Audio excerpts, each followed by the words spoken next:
Okay, so week 1 of the NBA season just wrapped up, and holy shit, that was pretty crazy. Victor Wembanyama, broke basketball this week. Luka and Shea are averaging 40. Chauncey Billups, GG's. Terry Rozier, GG's. The fact that this much shit has happened in 1 week. Keyshawn George is averaging 30 a game. There's so much crazy shit happening, I can't keep track of it all. So we're just gonna go over everything in this video that happened in the first week of the NBA season. Every storyline, every player that's doing well, every player that's not doing well. So if you like this video, make sure to like and subscribe, and let's just get into it. Let's start with the Chauncey Billups Terry Rozier thing. So it looks like they're both cooked. I don't think there's any way either of them are getting out of this one. Chauncey Billups, basically, he admitted he did it. Terry Rozier has now gotten caught for this shit twice. The NBA let him off the hook.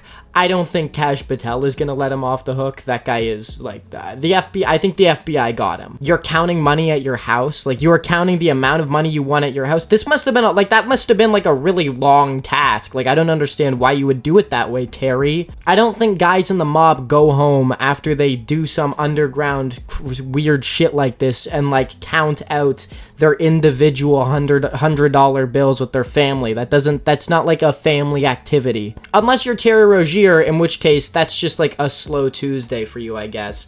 The craziest part about this is apparently there are going to probably be more players who are implicated. Heard about this on Zach Lowe. Hopefully I'll play the clip now. And then I guess now the fun activity is just we get to guess which players are going to be implicated next. The worst part about this is now that I'm watching games, every time I see a player leave with an injury that's nondescript. Brandon Miller left a game with shoulder soreness the other day. He's definitely in on it. Andrew Nembhard left a game the other day 4 minutes in with some nondescript injury. He's definitely in on it. That's my most improved player candidate. Piss me off. So that's honestly the worst part about this is now every single time a guy gets hurt, you just have to automatically assume that he's in an underground mafia gambling ring, because that's just what the NBA is about now. This soap operification of basketball, this is what people talk about. This is why people don't like the NBA. It's literally this shit right here. And that was literally the first storyline of this season. We barely got through tip-off before we got gambling allegations this year. Why is this happening again? When it was Jonte Porter, that was one thing, because he wasn't good. But, Chauncey Billups is, a good coach. Yeah, this is probably not even the worst crime he's committed while he's been in the NBA, but that guy was, an actually real-life good defensive coach. But I don't want to talk about this one anymore. Let's move on. Victor Wembanyama broke basketball this week. That was probably the biggest storyline, biggest talking point that I've ever seen. People who have never watched basketball are hearing about this guy. He's averaging 36 points a game. He just finished murdering the Nets. I just finished watching that game. 30 points, 15 rebounds, 6 blocks. He is starting to live in the paint as a 7'5" guy that's shooting threes, and I think now we're at the point where he's unstoppable. We're already there. He might win MVP this season. He might win DPOY and MVP. I could see a most improved player campaign. He's basically mastered all the tricks of the trade. He's not forcing things. He's just catching the ball and dunking it when he's near the rim. And when he's not near the rim, he's getting into pick and rolls and breaking down defenses that way. He broke Derek Lively. He got Anthony Davis on his hit list. He's coming for literally everyone. Today it was Nick Claxton. Your favorite center is completely fucking done when they play the San Antonio Spurs. A good two-man with Luke Cornett. Dylan Harper's been playing really well. Honestly, I've actually really liked the minutes I've seen from him. He's been really able to mix up his offensive bag a lot. He's been getting in nice pick and roll coverages. They're doing this without De'Aaron Fox. Their supporting cast is not that deep. We haven't really even seen any Carter Bryants, but they've got other guys on their bench I think they could go to. I think the Spurs could be the 3 seed this year. Again, Wemby could be an MVP candidate. He's averaging 6 blocks right now, 30 points on 60% shooting, because he catches the ball, one dribble, and it's a dunk every single time. Once they feed the ball to him on the low block, there's really not much you can do as the defense except double team him. And then from there, you've got a whole host of other problems, because he just passes over every coverage. There's no player that's tall enough to bother him. I guess Zach Edey, but Zach Edey has concrete in his shoes, and he's not even healthy right now.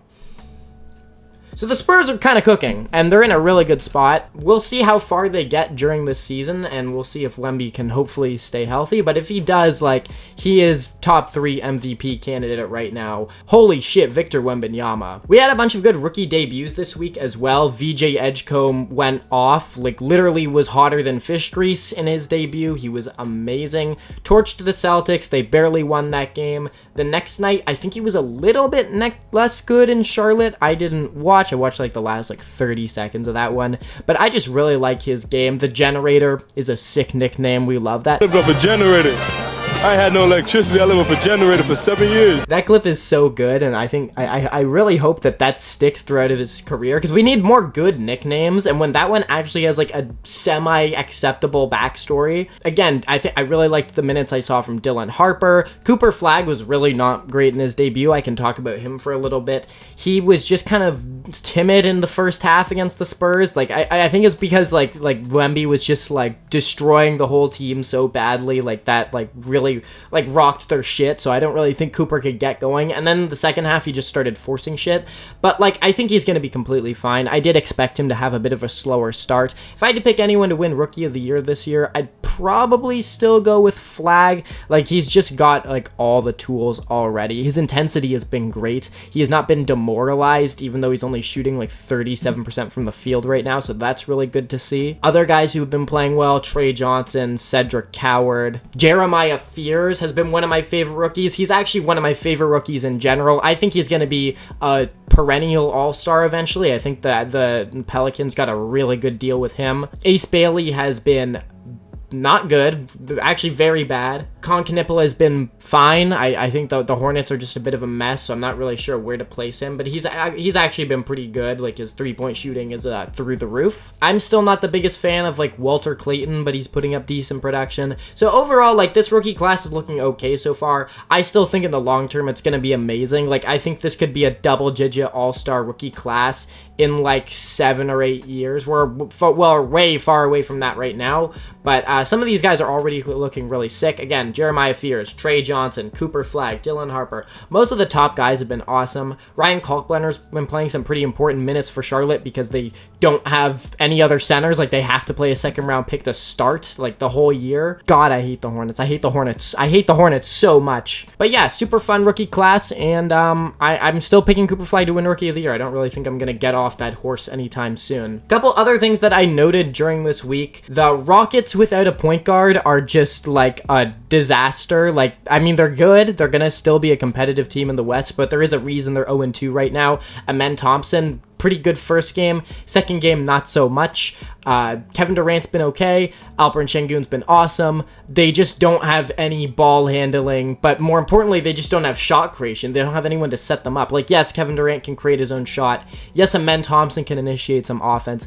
They have Aaron Holiday. I don't know what the Aaron Holiday, like subplot is right now, like what his storyline is right now, but really they're just competing just completely off the back of their defense. They went to war with OKC in the first game of the season because their defense was just like when you play 4 6'11" guys at once, you're going to be hawking at loose balls. You're going to make every single matchup a complete mismatch and a complete nightmare, and just OKC without J-Dub just didn't have enough offensive shot creation to really make it happen. So the Rockets defense, phenomenal, love it, but their offense really needs to get going. I want to see some more shot creation out of Jabari Smith. I'm starting to think he's just like mid, which kind of sucks because I was really hoping he was going to be like Rashard Lewis 2.0. Yeah, I hope they trade for a point guard. Dennis Schroeder is like probably like got 1 foot out the door already, I hope, so that might be a pretty good addition for them. OKC went to double overtime 2 games in a row to open the year. That shit was bananas. Shea was crazy in both games. Well, okay, not crazy in the Rockets game. He was just okay, but he was a nightmare in the Pacers game. 24 free throws. How do I defend this man from the free throw bait allegations when he's shooting like 30 free throws a game? What am I supposed to do at that point? I'll stand by the fact that I don't think like free throw baiting is a real thing. He would have averaged 30. Like, I think Shea would have still been like top 5 in the league in scoring last year if you took away his free throws. He scores that much. much. When you're like a 33 point per game scorer, like you can't use the free throw bait arguments anymore, because like even if he averaged 23 points a game and you took away all his free throws and you let everyone else have their free throws, like he'd still be like one of the 20 best scorers in the NBA. Even if you took away his most efficient offense, he's that good. But yeah, in that game it was kind of horrendous, I'm not gonna lie. Like he was really bending the rules against the Pacers. I saw a play where he like took like 6 steps on the baseline and the refs just didn't call it. Like, what are you doing? Probably Zach Zarba, probably Ed Malloy, probably Tony Brothers. Other than that, OKC has been fine. I mean, Chet Holmgren started pretty well. AJ Mitchell has been balling so far. Like, he's just hitting every three. Another guy who's been super hot. I actually really like his minutes for them. I think he's going to be like a long-term contributor if they keep him. It's funny how like the one young guy that they've hit on in the last like 2 drafts has been the guy that like no one gives a shit about. Ousmane Dieng's done like nothing for them. Dylan Jones, I think they waived this offseason. Thomas Sorbo hasn't even played for them this year. So who knows? Maybe AJ Mitchell's the only draft pick that they get from the next like 7 years that works out. And they'd still run the league with like the team they already have. So I'm not really worried about the Thunder. I still think they're going to go for 70, but they got to stop going to double overtime. Like, that's just not a sustainable business model. That second game, though, the Pacers were also balling because, like, Benedict Mathurin has just been on fire this season as well. 36 points. He's just been super aggressive. He's always been one of the most confident players in the NBA. He fits in that bucket of, like, shooting guards, or I guess just, like, shot-creating players who don't really pass, who don't really have, like, tangible role player skills. Kind of like a Michael Beasley, kind of like Jonathan Kuminga, kind of like, I don't know, Shaedon Sharpe. Just guys who are just really pure scorers and really need to work on their like versatility, unless they're going to be like superstars like Anthony Edwards, Shea caliber scorers. Like, they need to be more versatile. Benedict Mathurin in that game was the former. He was the Shea, he was the Anthony Edwards, which makes him worth playing big minutes. He's just so confident and he really gets in your face. He'll get in your jersey when he's on his game. He was shit-talking Lou Dort, he was shit-talking Shea, he was shit-talking like every Canadian player, which is super funny because these guys are on the Olympic team together. But he was just awesome in that game. I actually really liked just the electricity he plays with, the violence he plays with. He really is like baby Anthony Edwards. He's got a really strong campaign for most improved player building, and honestly, like the whole Pacers roster does. Like, I'm gonna make a video about this later in the week, but they have like 6 guys who could win MIP this year. It's kind of crazy. Like, for a team missing their best player, I honestly think they're in like a pretty good place right now. So Benedict Mathurin, awesome.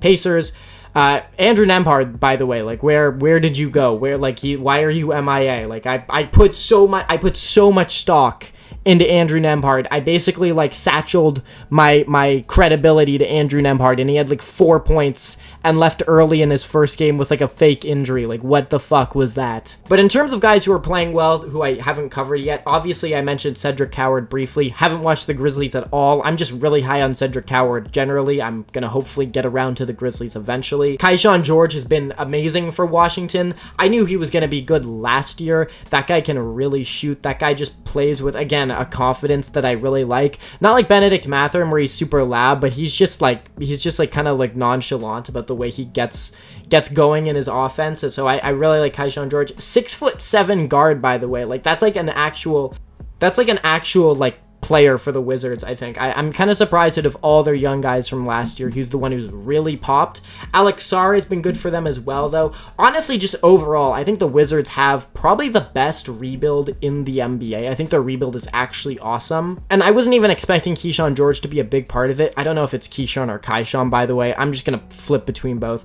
I don't know if I was expecting Keyshawn George to be a big part of it, but he has been the main part of it so far, and he's been awesome. So has Trey Johnson. So is the whole team. In terms of some other guys who have been good, Tyrese Maxey is averaging like 34 a game. He's gonna be like a legitimate all-NBA candidate if he can keep up this ability of just downhill scoring, this ability to just like, he's just like mastered all the tricks.